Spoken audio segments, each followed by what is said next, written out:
Big Radio, le grand show de l'info, Martin Arnal.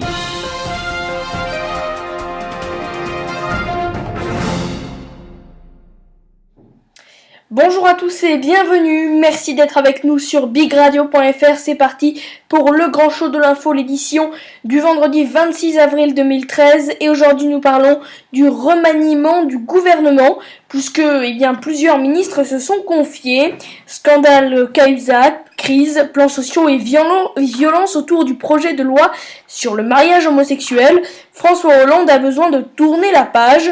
Selon différentes sources proches du chef de l'État, l'hypothèse d'un remaniement du gouvernement pour relancer son action précise devant une poignée de parlementaires le 19 avril. Le président lui-même a évoqué un nouveau dispositif politique. Nous revenons donc sur ce que l'on sait aujourd'hui.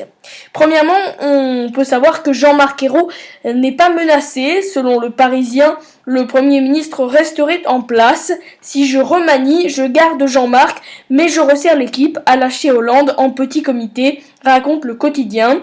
Le président en aurait besoin jusqu'aux élections régionales de 2015. Dans un quinquennat, on ne peut pas se permettre d'avoir plus de 2 premiers ministres, sinon ça veut dire qu'il y a eu une erreur quelque part, explique d'ailleurs un ministre proche du chef de l'État au site L'Express. Un remaniement avec changement de Premier ministre ne peut être que le résultat d'une nouvelle stratégie politique.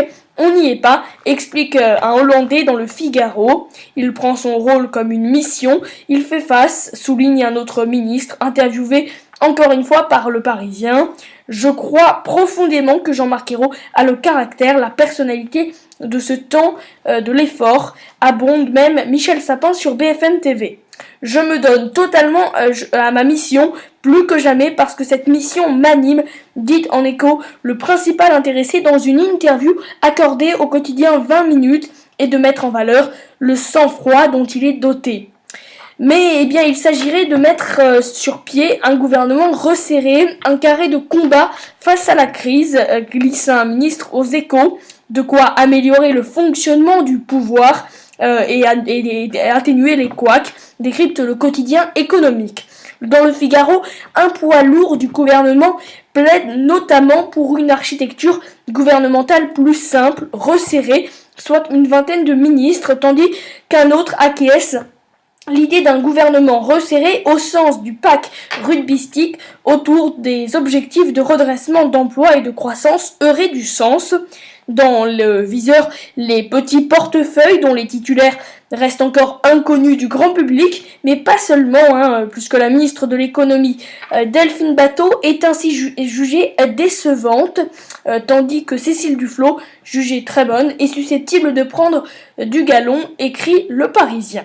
Le ministre de l'économie et des finances, fort de ces 7 ministres qui se marchent dessus et ne tirent pas tous dans les mêmes sens, est l'objet de toutes les attentions, mais l'opération s'annonce périlleuse, impossible notamment d'évincer Arnaud Montebourg, dont la précieuse et la présence au gouvernement rassure l'aile gauche du PS. L'idée fait son chemin d'exfiltrer Montebourg en lui confiant le prestigieux marocain de la justice, son dada. Quant à Moscovici, certains le verraient bien au Quai d'Orsay, croit savoir le Parisien.